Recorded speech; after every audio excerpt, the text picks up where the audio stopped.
मेरी क्लास में आना जाना फ्रीली अलाउड है ना, जब मर्जी आओ जब मर्जी जाओ। अच्छा, सो आज हम लोग जो है यूनिट 3 शुरू कर रहे हैं। दैट इज, उसका जो स्टार्टिंग टॉपिक है दैट इज लेजर। ठीक है, हम लोग बात कर रहे थे कि नॉर्मल लाइट कैसे प्रोड्यूस होती है। अब नॉर्मल लाइट जो है कोई भी हो सकती है, हमारा ये फ्लोरेसेंट ट्यूब हो सकता है, कोई बल्ब हो सकता है, कुछ भी है ना। अच्छा, वहां पे क्या हो रहा है कि इसके दोनों साइड पे एक इलेक्ट्रोड्स हैं। ठीक है, अब ये जो इलेक्ट्रोड्स हैं इनके ऊपर जब आप पोटेंशियल अप्लाई करते हो तो क्या होता है कि वहां से एनर्जेटिक इलेक्ट्रॉन्स जो हैं वो बाहर निकलते हैं। और ये जो एनर्जेटिक इलेक्ट्रॉन्स हैं ये क्या करेंगे कि आपका जो इसके ऊपर व्हाइट कोटिंग होती है, ट्यूब बहुत लोगों ने तोड़ा होगा ना घर पे, तो उसके अंदर से व्हाइट व्हाइट कलर का मटेरियल झड़ता है ना, वो इसके सरफेस के ऊपर ग्लास के अंदर वाली साइड पे कोटिंग किया हुआ है। ठीक है, जब एनर्जेटिक इलेक्ट्रॉन उस मटेरियल पे आके हिट करते हैं तो क्या होगा कि वहां पे उस मटेरियल में एक एक्साइटेशन करते हैं। ठीक है, उसका जो एटम्स ग्राउंड स्टेट पे पड़ा हुआ है, जो इलेक्ट्रॉन, उन ग्राउंड स्टेट को उठा के किसी एक्साइटेड स्टेट में भेज देते हैं।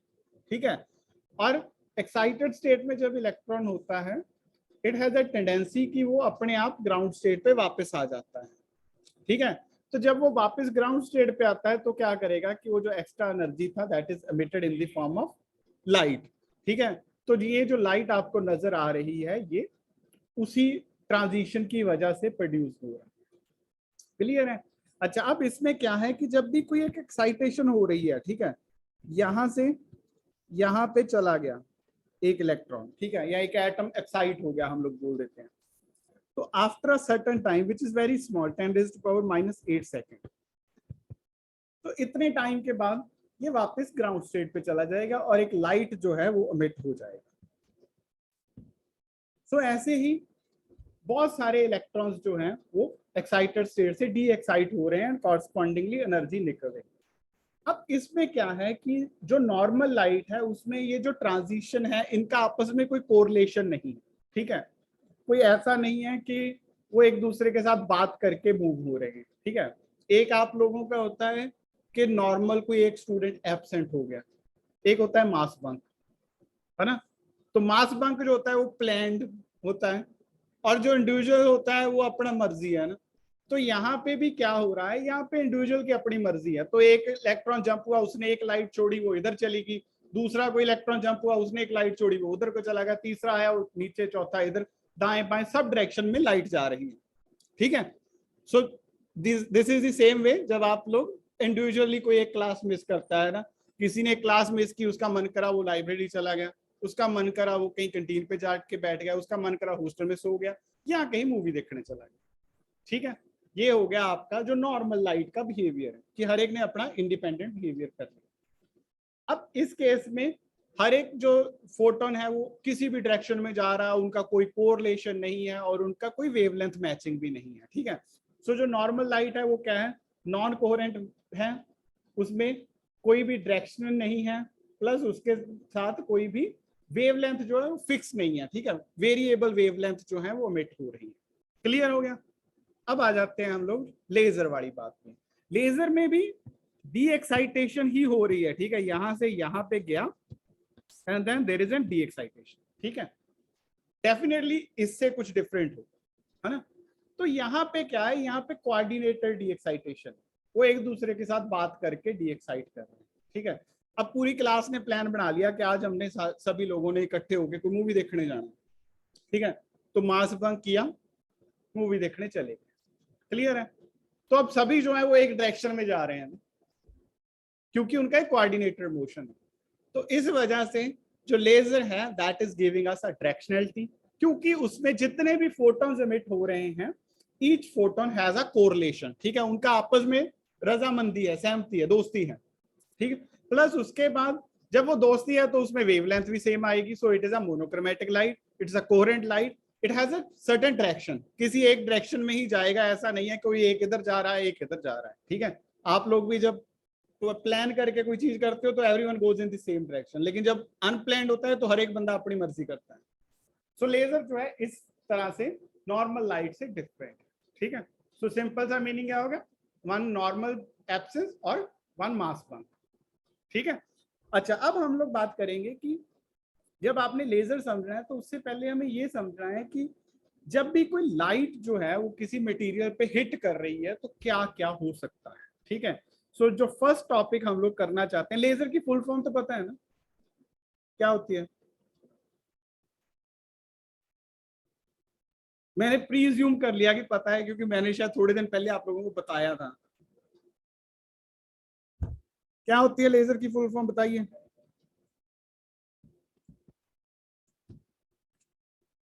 तो this is the light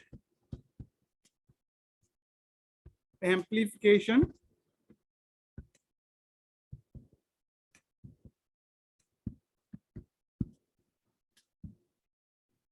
by stimulated emission. ठीक है जी। अब इसमें हर एक वर्ड जो है उसका एक मीनिंग है। क्या हो गया?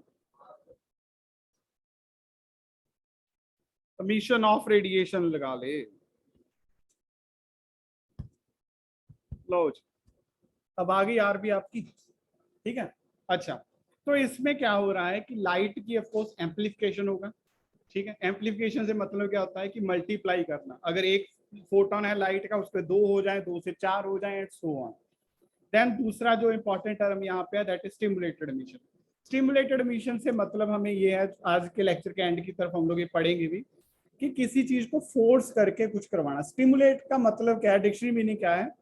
किसी को फोर्स करना कुछ करने की। ठीक है। तो स्टिमुलेटेड एमिशन से क्या मतलब हो गया कि कोई चीज एक्साइटेड स्टेट में बैठा है, उसको स्टिमुलेट करके, फोर्स करके हम लोग उसको ग्राउंड स्टेट पे ट्रांजिशन करवा रहे हैं, that is the stimulated emission. Clear हो गया? अब हम लोग जो मेन आज का टॉपिक स्टार्ट कर रहे हैं that is the interaction of light with matter. ठीक है। कि अगर आप किसी एटम पे लाइट गिरा रहे हो तो उसमें कैसे इंटरेक्शन हो सकती है। ठीक है। तो ये सबसे पहला पार्ट है हमारा लेजर में।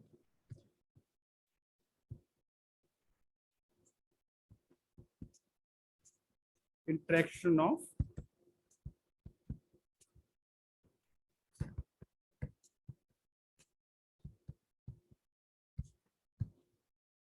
Interaction of light with matter. So अब सिंपल सा मीनिंग क्या है कि आपके पास कोई भी एक एटम है, बाहर से कोई एक फोटोन आ गया which has energy h nu, और ये एच न्यू क्या हो गया, let's say this is E1, this is E2, so h nu is equal to E2 minus E1।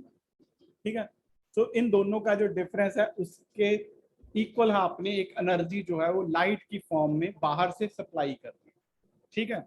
अब ये जो फोटोन है, और मोस्टली हम लोग बोलते हैं कि जो आपके एटम है उसमें इलेक्ट्रॉन ग्राउंड स्टेट में बैठे हैं, और मोस्टली जो एटम है they are in the ground state. ठीक है। अब जब बाहर से कोई फोटोन आके इंसिडेंट हो रहा है तो क्या होगा कि यहां से एक इलेक्ट्रॉन जो है वो एक्साइटेड स्टेट में चला जाएगा, और एक एटम जो है वो एक्साइटेड एटम बन जाएगा इसका। ठीक है। तो यहाँ पे क्लियर है? अब ये जो प्रोसेस है ये क्या हो रहा है, ऑफ कोर्स अब्जॉर्प्शन हो रही है। ठीक है। जो बाहर से लाइट आया था उसको इसने अब्जॉर्ब कर लिया। ठीक है जी। और अब्जॉर्प्शन जो है उसकी अपनी मर्जी तो हो नहीं रही। बाहर से कोई लाइट आई थी तभी उसने उसको फोर्स किया और अब्जॉर्प्शन हुआ। ठीक है।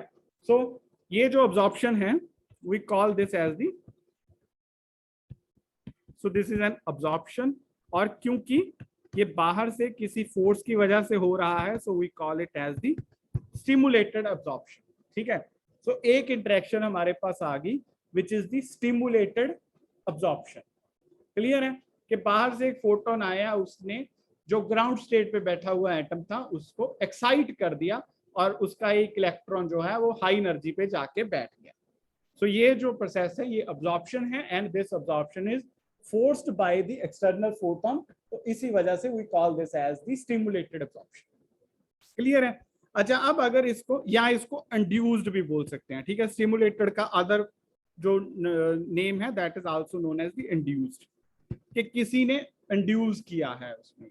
अच्छा, अब इसमें अगर रिएक्शन की फॉर्म में लिखना होगा तो क्या होगा, कोई एक एटम है which is in the ground state and there is an photon initial stage पे, और फाइनल स्टेज पे क्या हुआ, ए विद स्टार, ए जो है वो एक्साइटेड हो गया और फोटोन जो था वो खत्म हो गया। क्लियर है? सो हमारे पास यहाँ पे ये प्रोसेस होगी। इसको हमने यहाँ पे एनर्जी लेवल्स के डायग्राम में भी देख लिया, रिएक्शन की फॉर्म में भी देख लिया। क्लियर है? अच्छा, अब एक बात सिंपल सा है कि ये जो ट्रांजिशन है इसका प्रोबेबिलिटी किस पे डिपेंड करेगा? अब्जॉर्प्शन हो रही है ना, तो अब्जॉर्प्शन किस पे डिपेंड करेगी? एनर्जी पे नहीं डिपेंड करेगा, उसका कुछ और होगा। बताइए क्या होगा? Absorption transition, probability of absorption transition किस पे डिपेंड करेगा?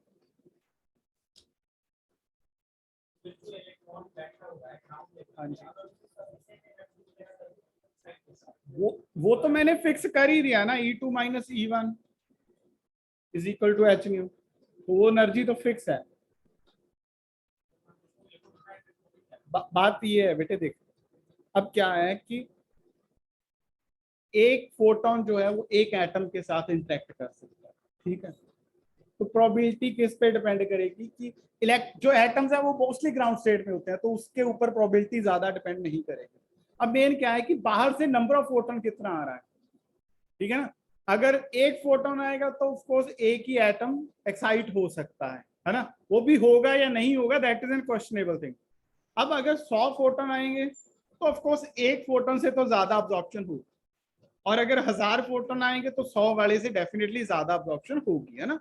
तो सिंपल सा मीनिंग क्या है कि जितना ज्यादा फोटोन नंबर हम लोग वहां पे डालेंगे उतना ज्यादा प्रोबेबिलिटी होगा कि ये अब्जॉर्प्शन हो सकती है। क्लियर है? ठीक है, जितना ज्यादा मैं बोलूंगा उतना ज्यादा चांसेस हैं कि आपने कुछ अब्जॉर्ब करोगे, ठीक है? अगर मैं बोलने की क्वांटिटी कम कर दूंगा तो अब्जॉर्प्शन की प्रोबेबिलिटी अपने आप कम हो जाएगी। क्लियर है ना? सो जो प्रोबेबिलिटी है that is depend upon the number of photon, और नंबर ऑफ फोटोन जो है उसको हम लोग रिप्रेजेंट करते हैं photon density. So probability is proportional to rho nu which is the photon density. Photon density से क्या मतलब आ गया? Number of photon per unit volume, ठीक है? कि कितना बड़ा वॉल्यूम। अब सिंपल सी बात है कि अगर एक आप छोटे से बॉक्स में फोटोन्स डाल रहे हो या एक कोई बड़ा सा बॉक्स है उसमें फोटोन डाल रहे हो, तो वहां पे भी मैटर करेगा ना कि सेम नंबर ऑफ फोटोन में not produce the same number of excitation, ठीक है ना? क्योंकि वॉल्यूम बड़ा हो गया वहां पे। तो कॉरस्पॉन्डिंगली हम लोग रादर देन की इंडिविजुअल नंबर ऑफ फोटोन्स की बात करेंगे, we will be talking about the photon density. Clear है? सो जो प्रोबेबिलिटी है that is dependent on the photon density. अब ये जो प्रोबेबिलिटी है इसको हम लोग नाम ले लेते हैं प्रोबेबिलिटी 1 2, क्योंकि हमने और भी प्रोबेबिलिटीज पढ़नी है तो इस वजह से हमने इसको स्पेसिफाई करने की कोशिश कर रहे हैं। सो 1 2 से मतलब क्या हो गया कि initially your atom was in state 1 and at the end it is in the state 2, ठीक है? सो 1 2 initial stage, final stage.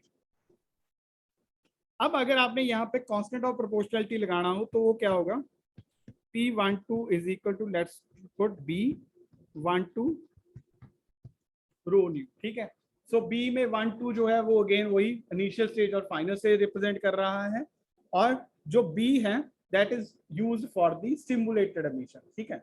Stimulated part. जब आप स्पॉन्टेनियस की टर्म में बात करोगे तो ए यूज करेंगे कांस्टेंट, और जब हम लोग स्टिमुलेटेड की टर्म में बात करेंगे तो बी यूज करेंगे, ठीक है? और ये जो कांस्टेंट है इसको हम लोग बोलते हैं Einstein coefficient for stimulated absorption.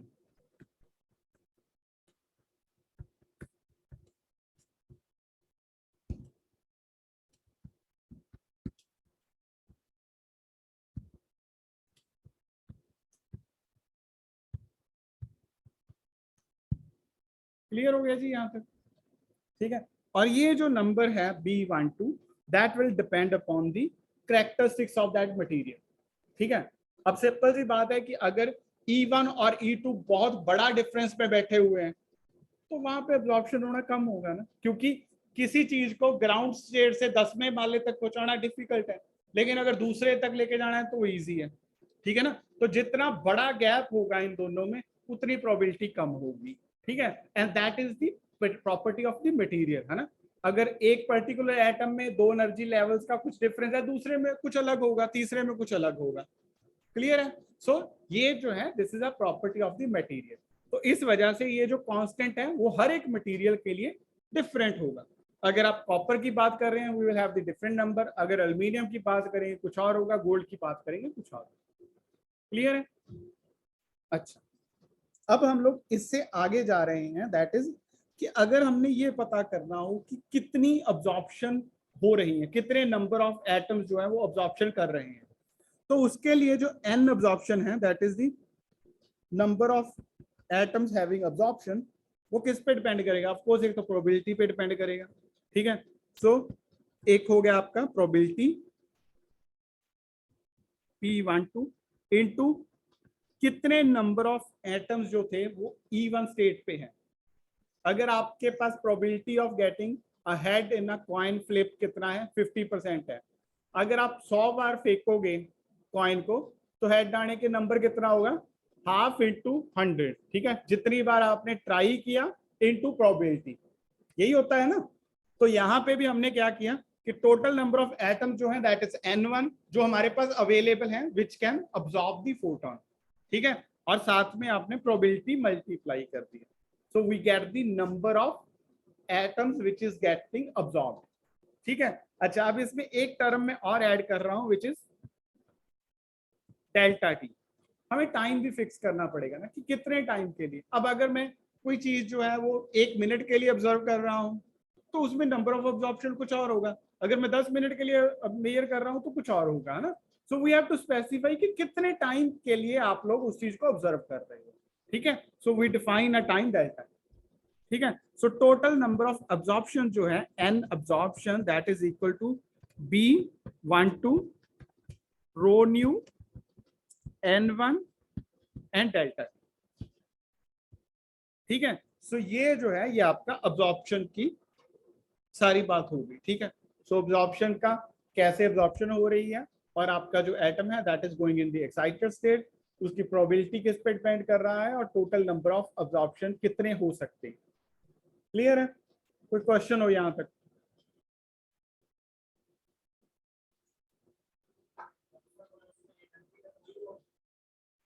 बेटे एनर्जी का रोल है कि एनर्जी जो है वो इसके साथ मैच होना चाहिए ना, वो तो मैंने पहले ही कंडीशन ये फिल कर दिया।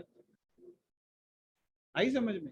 अगर एनर्जी मैच नहीं होगा तो ऑप्शन होगी ही नहीं, that is a separate story.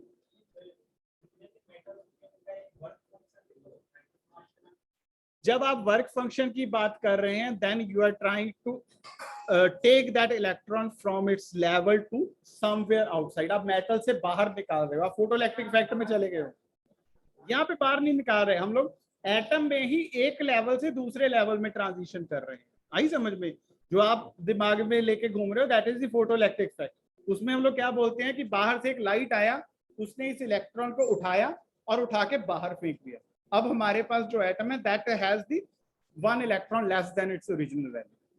Clear है? यहाँ पे हम लोग बाहर नहीं फेंक रहे हैं, यहाँ पे हम लोग क्या कर रहे हैं कि यहाँ पे पहली लाइन में कोई एक स्टूडेंट बैठा था, मैंने उसको पहली लाइन से उठा के तीसरी लाइन में उठा दिया, दैट्स इट।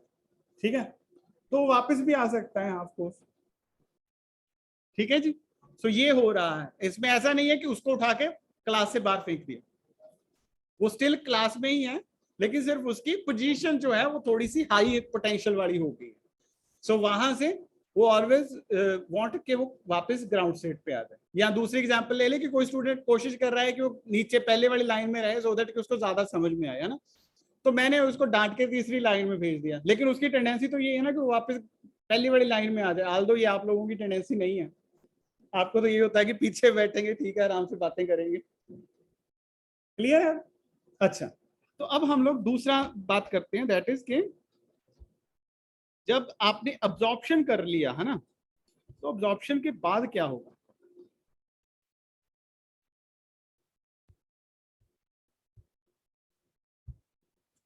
सो अब हमारे पास अब्जॉर्प्शन हो चुकी है। ठीक है, कोई एक इलेक्ट्रॉन जो है वो यहाँ पे बैठा हुआ है E2 स्टेट में, या कोई एटम जो है उस पर्टिकुलर मटेरियल का वो एक्साइटेड स्टेट में है। अब कोई भी चीज जो है वो एक्साइटेड स्टेट में बहुत देर के लिए रुकना नहीं चाहती। ठीक है, एक जर्नल रूल है हमारा फिजिक्स केमिस्ट्री का कि हर एक जो चीज है that want to go into the minimum energy state. ठीक है। या अगर आप पे एग्जांपल लेना है, आपको अगर गुस्सा आएगा तो थोड़ी देर के लिए आएगा ना, किसी पे कोई दोस्त पे कोई गुस्सा आ गया, वो 5-10 मिनट रहेगा, लेकिन धीरे धीरे आप अपने आप अपनी नॉर्मल स्टेट पे आ जाओगे। ऐसा नहीं होगा कि एक बार गुस्सा आ गया तो फिर पूरा साल वैसे ही घूम रहे हैं ना, ऐसा नहीं होता ना। जो ये एक्साइटेशंस होती हैं, दे आर मोमेंटरली, कुछ टाइम के लिए होती हैं, and after that everyone want to go back to its normal state. तो same thing is happening for this atoms also. तो एटम जो है वो एक्साइट हो गया है, and now it want to come back to its ground state, और वो जो टाइम है जिसमें वो वापस अपनी ग्राउंड स्टेट पे चला जाता है, that is approximately of the order of 10⁻⁻⁸ second. So जब इतना टाइम बीत जाएगा तो ये जो एटम है, इसने जो एक्स्ट्रा एनर्जी लिया हुआ है, that will be released in the form of photon, और ये वापस ग्राउंड स्टेट पे आ जाए। क्लियर है? ये जो प्रोसेस है, ऑफ कोर्स इसमें क्या हो रहा है, there is an emission of photon, तो हम लोग इसको एमिशन प्रोसेस बोलते हैं। ठीक है। और एमिशन जो है that is occurring without any external force. वो अपनी मर्जी से ट्रांजिशन कर रहा है ना, कि बहुत टाइम हो गया यार गुस्से में, छोड़ो परे गुस्सा, वापस ग्राउंड स्टेट पे चलते हैं। तो अपनी मर्जी से कर रहा है, बाहर से आके उसको कोई फोर्स नहीं कर रहा है कि आप एक्साइटेशन खत्म करो। तो इस वजह से हम लोग इसको बोलते हैं स्पॉन्टेनियस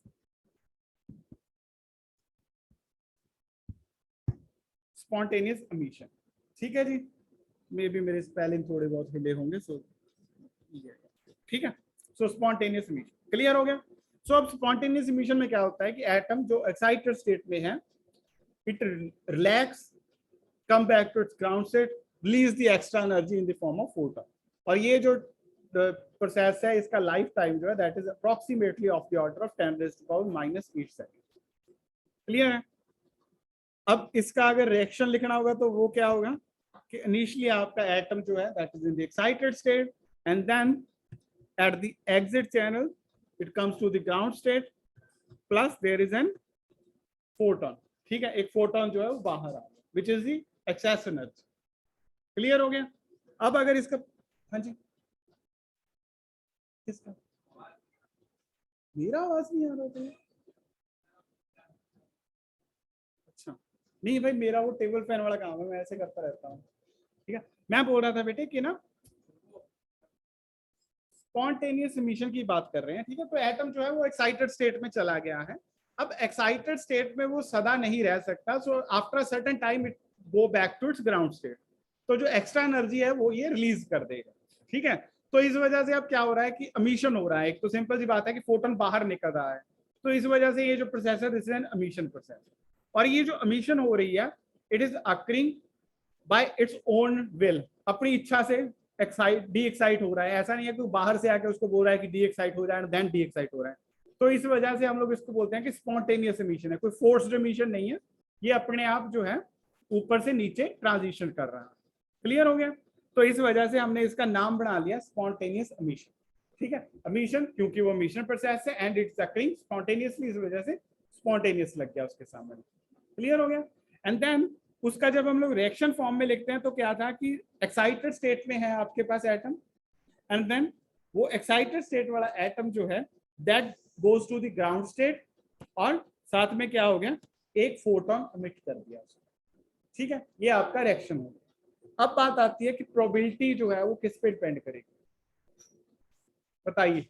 सो प्रोबेबिलिटी जो है, अब मैं उसको लिखूंगा P21। ठीक है। Initial stage to final stage. अब ये किस पे डिपेंड करेंगे, है जी? इस number of electron get excited. ठीक है जी। और नंबर जो है वो हम लोग बाद में देखते हैं। ठीक है। क्योंकि नंबर जो है that is telling us the number of emission process. ठीक है। तो ये जो है ये बेसिकली किसी भी एक्सटर्नल फोर्स की पे नहीं हो रहा है। तो ऑफ कोर्स ये जो आपका वो था फोटोन डेंसिटी, उस पर तो डिपेंडेंस नहीं है इसका। ठीक है। ये जो है this is just depending on the material property. ठीक। अगर ये जो दो आपके लेवल्स हैं उसमें गैप बड़ा होगा, ठीक है, अगर आपको बहुत ज्यादा गुस्सा आया हुआ है तो शांत भी जल्दी होंगे, यही होता है ना।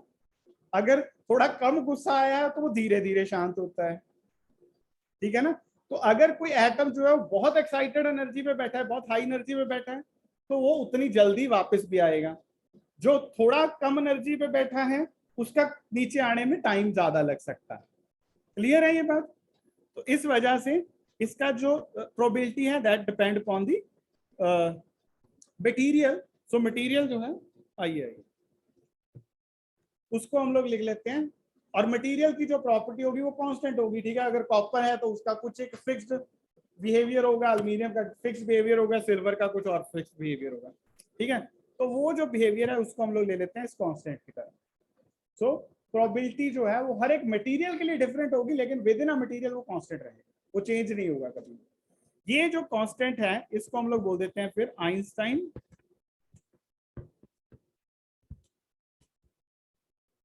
Coefficient of spontaneous emission. Clear है जी? सो हमारे पास अब दो कांस्टेंट आ गए। एक कांस्टेंट हो गया Einstein constant for the stimulated absorption, और दूसरा हो गया Einstein coefficient for the spontaneous emission, ठीक है। अच्छा, अब इसमें भी फिर अगर हमें नंबर ऑफ एटम्स पता करना है कि कितने नंबर ऑफ एटम्स एमिशन कर रहे हैं, तो उसके लिए हम लोग ले लेते हैं NSP, that is spontaneous emission, ठीक है। This will be equal to जितने एटम आपके पास उस स्टेज में पड़े हुए हैं, ठीक है। जितने ज्यादा एक्साइटेड एटम पड़े होंगे उतनी ज्यादा डी एक्साइटेशन हो सकती है, ठीक है ना, into probability end of course into time, कि कितने टाइम के लिए आप ऑब्जर्व कर रहे हो। क्लियर है जी? तो इससे क्या बन गया हमारा N2 A21 डेल्टा 2,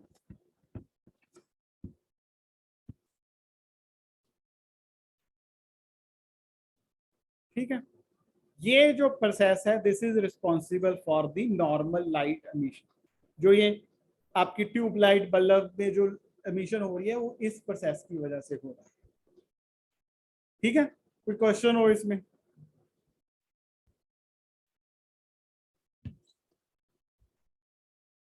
सब क्लियर है?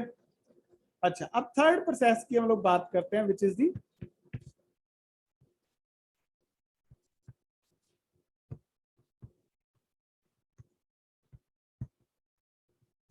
स्टिमुलेटेड एमिशन, ठीक है।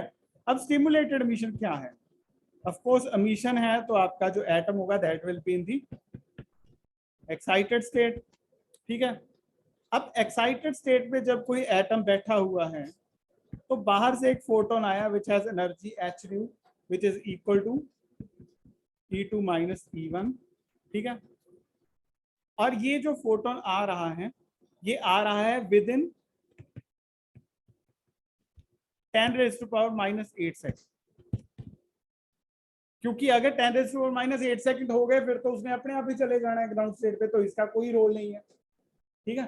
तो उससे पहले ये आ रहा है, एंड देन ये जो इलेक्ट्रॉन है, ये जो फोटोन है, सॉरी, ये फोटोन इस एटम को या इलेक्ट्रॉन को फोर्स करता है, स्टिमुलेट करता है कि आप जंप कर जाइए, and correspondingly there will be emission of a photon and there will be an original photon, ठीक है। तो आपके पास एग्जिट चैनल में क्या हो गया, दो फोटोन हो गए, ठीक, और आपका जो एटम है वो एक्साइटेड स्टेट से ग्राउंड स्टेट में चला गया, ठीक है। हाँ जी,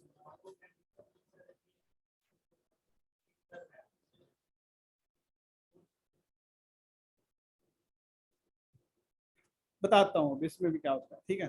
आप लोगों को अपनी अपनी एग्जाम्पल ज्यादा अच्छे से समझ आती है।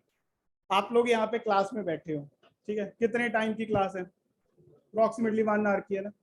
तो आफ्टर 1 आवर आप यहाँ से उठ के बाहर चले ही जाओ, ठीक है। वो जो है that is your spontaneous emission, यही हुआ ना। अच्छा, अब क्या हुआ कि बाहर कोई आपका एक दोस्त आ गया, उसको कुछ खुजली हो रही है ना कि कहीं हमने कुछ शरारत करने जाना है। अब वो आपको इशारा कर रहा है, आजा आजा आजा आजा, है ना। और फिजिक्स वाली क्लास में तो आपको पता है ना जब मर्जी उठ के जा सकते हैं। तो आपको अब वो 1 आवर कंप्लीट होने से पहले पहले ही वो उसको इशारे करे जा रहा है और आप उठ के बाहर चले, ठीक है। That is spontaneous emission, sorry stimulated emission, उल्टा बोल दिया ना, स्टिमुलेटेड एमिशन कि बाहर से किसी ने फोर्स किया और आप जितना टाइम उस स्टेट में रहने वाले थे उससे पहले ही आप वहां से उठ के चले। आई समझ में? अब तो नहीं भूलेगी, ठीक है। और किसी को अब कोई डाउट हो इसमें? ऑफ कोर्स ये जो स्टिमुलेटेड एमिशन है दैट शुड अकर बिफोर कि आप एक्चुअल में उठ के बाहर जा रहे हो ना। अब आपकी क्लास पूरी होगी, आप उठ के बाहर जा रहे हो, बाहर से कोई बुलाने आया, दैट इज मीनिंगलेस है ना, उसका कोई मीनिंग ही नहीं रहेगा फिर, क्योंकि बोलोगे भाई आ ही गए अब क्या करेगा, है ना। मीनिंग तो तब था जब हम लोग अंदर क्लास लगा रहे थे एंड देन कोई बंदा आके आपको लेके जा रहा है ना। या कई बार आप लोगों के कोई दोस्त आते हैं, वो बोलते हैं सर इसको भेज दीजिए, वो फलाने सर ने बुलाया है ना। वो एनएसएस एनसीसी वालों की मीटिंग है, वहां पे जाना है, वो देखो पीछे अपनी मस्ती में लगे हुए, उनको लग रहा है कुछ नहीं हो रहा है। क्या हो गया, किस चीज की डिस्कशन हो रही है? शुरू करते हैं। तो ये आपका स्टिमुलेटेड एमिशन का आइडिया हो गया हमें, है ना। अच्छा, अब एक बात यहाँ पे क्या है कि इनिशियली एनर्जी, हाँ जी, एनर्जी रिलीज डबल नहीं होगी बेटे, थोड़ा जोर से बोलिए आप प्लीज। बहुत, एक तो पीछे बहुत बैठा है तू, ऊपर से फिर बोल भी नहीं रहा है जोर से। हाँ, मैं सुनना चाहता हूँ आपका क्वेश्चन।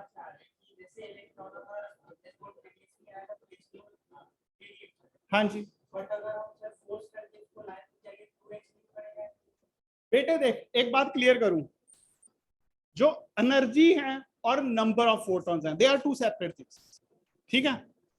एनर्जी उसकी डिपेंड कर रही है इन दोनों एनर्जी लेवल्स के गैप में, ठीक है। अगर ये गैप फिक्स है तो एनर्जी फिक्स है। अब क्वेश्चन ये है जो आप बात कर रहे हो, वहां पे दो फोटोन हो सकते हैं, ठीक है, या सिंगल फोटोन हो सकता है। आई समझ?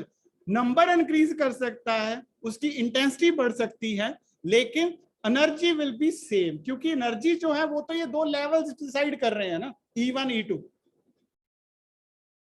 हुआ क्लियर? नहीं हुआ अभी भी? है, होप सो कि क्लियर हो गया। और कोई क्वेश्चन? ठीक है, सो मैं अभी वही बताने जा रहा था कि यहाँ पे अब क्या हो रहा है कि हमने तीन प्रोसेस डिस्कस कर ली, यही तीन प्रोसेस है हमारे पास टोटल। अब इसमें क्या हुआ, सिर्फ एक प्रोसेस है जिसमें आप इनपुट पे एक फोटोन डाल रहे हो और आउटपुट आपको कितना मिल रहा है, दो फोटोन मिल रहे हैं, ठीक है। दैट मीन्स के एम्पलीफिकेशन हो रही है। क्लियर है ना? सो यहां से हमें क्या समझ में आ रहा है कि लेजर प्रोसेस का जो हीरो है that is the stimulated emission, ठीक है, क्योंकि एम्पलीफिकेशन इसी प्रोसेस से हो रही है। बाकी किसी प्रोसेस में एम्पलीफिकेशन की कोई बात नहीं है ना। एक में फोटोन खत्म हो गया, 1 से 0 हो गया, दूसरे में 0 से 1 हो गया, दैट्स इट, ठीक है। 0 से 1 is also not an amplification, है ना। एम्पलीफिकेशन क्या होती है, 1 से 2 होना, 2 से 4, 4 से 8, 8 से 16, दैट इज एम्पलीफिकेशन, ठीक है। सो स्टिमुलेटेड एमिशन जो है that is the key process in the laser action. Clear है? अच्छा, अब इसका अगर रिएक्शन लिखना होगा तो वो क्या होगा, A in the excited state plus 1 photon, and then what you get is A in the ground state plus 2 photons, ठीक है जी। सो एक फोटोन जो था वो दो फोटॉन्स में कन्वर्ट हो गया। क्लियर है? कोई क्वेश्चन हो यहां तक? अब हम लोग बात करते हैं इसकी प्रोबेबिलिटी के बारे में। So again probability is P21, है ना। लेकिन अब हमें यहाँ पे कुछ ना कुछ एक्स्ट्रा ऐड करना पड़ेगा, क्योंकि यहाँ पे प्रोबेबिलिटी P21 नहीं था, तो इसको हम लोग कर लेते हैं SP, दैट इज स्पॉन्टेनियस, ठीक है। और यहाँ पे इसको हम लोग कर लेते हैं ST, which is the stimulate. अब यहाँ पे प्रोबेबिलिटी किस पे डिपेंड करेगी?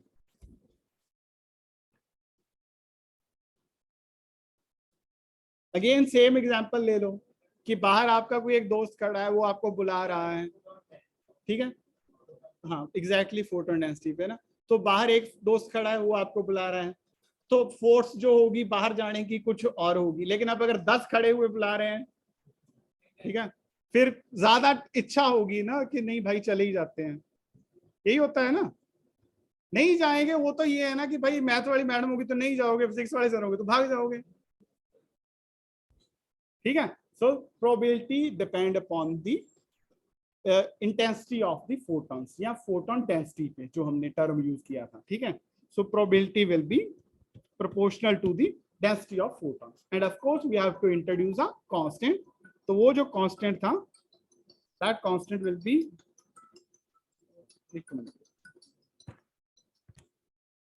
so P21 stimulated is equal to B21, ठीक है। ये जो कांस्टेंट है this is known as the Einstein coefficient of stimulated emission, ठीक है।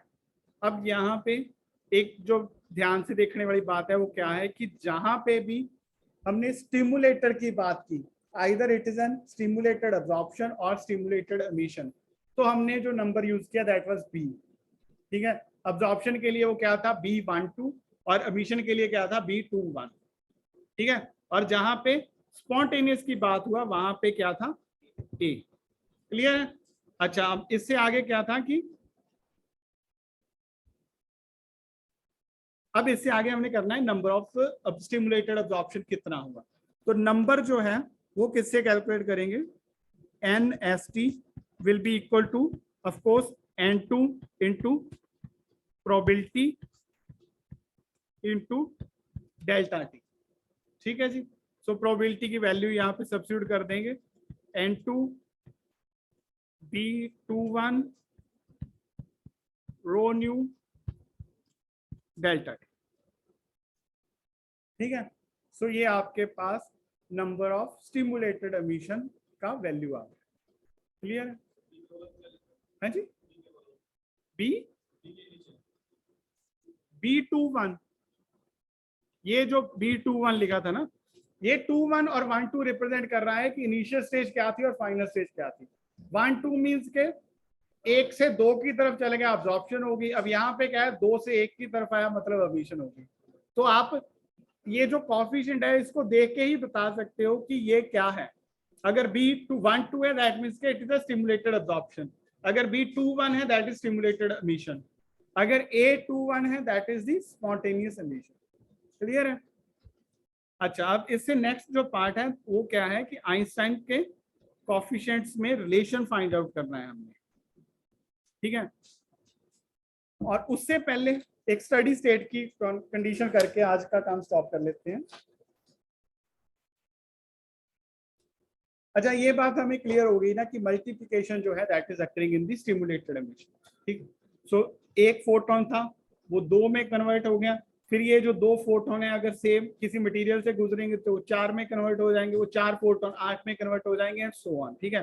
तो आपका जो एम्प्लीफिकेशन है वो हो जाएगा एंड कॉरस्पॉन्डिंगली लेजर जो है वो फॉर्म हो जाएगी। सो लेजर के लिए हमें स्टिमुलेटेड एमिशन रिक्वायर्ड है, बाकी 2 प्रोसेस जो है उनको हमें मिनिमाइज करना है और इस प्रोसेस को मैक्सिमाइज करना है, क्लियर है।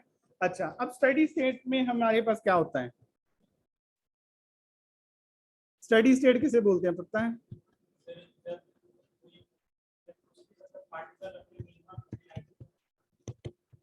स्टडी स्टेट से मतलब ये होता है कि जब चेंज होने वाले चांसेस जो है वो खत्म हो जाते हैं, ठीक है। कोई बंदा हमारी क्लास में आ रहा है, कोई जा रहा है, कोई आ रहा है, कोई जा रहा है, आफ्टर अ सर्टेन टाइम क्या होगा कि जो क्लास में नंबर ऑफ स्टूडेंट है दैट विल बी कांस्टेंट, जितने लोग आ रहे होंगे उतने ही जा रहे होंगे, ओवरऑल जो क्लास है उसका नंबर जो स्ट्रेंथ है दैट विल कांस्टेंट, ठीक है। तो अब यहाँ पे भी क्या हो रहा है कि अब्जॉर्प्शन हो रही है, ऊपर जा रहे हैं, एमिशन हो रही है, नीचे आ रहे हैं, ठीक है। एक ऐसा टाइम आ जाएगा जब आपके पास number of absorption is equal to number of emission, जितने अब्जॉर्ब कर रहे हैं उतने ही वापस आ रहे हैं, ना तो E1 स्टेट की जो पॉपुलेशन है वो चेंज हो रही है, ना E2 स्टेट की पॉपुलेशन चेंज हो रही है, ठीक है। उस स्टेट को हम लोग बोल देते हैं स्टडी स्टेट, क्लियर है। सो स्टडी स्टेट में क्या होगा, N अब्जॉर्प्शन जो है that will be equal to N spontaneous emission plus N stimulated emission, ठीक है, जो 2 तरह की एमिशन हो रही है। सो हमारे पास क्या आ गया, B12 N1 rho nu delta t is equal to A21 N2 delta t plus B21 N2 rho nu delta t, ठीक है। जो आपने एन डिफरेंट एन ऑब्टेन किए अभी तक वो सारे मैंने यूज कर लिए यहाँ पे, ठीक। अब इसमें कॉमन क्या है, डेल्टा टी, वो कैंसिल हो जाएगा। सो हमारे पास क्या बच जाएगी, B12 N1 rho new is equal to A21 N2 plus B21 N2 rho new. So this is the condition for the stationary state. आई समझ में? आज हम लोग यहाँ पे स्टॉप कर रहे हैं क्योंकि जो आइंस्टाइन कोएफिशिएंट वाला पार्ट है that is an important topic, और मुझे पता है कि आज या इस वीक में आप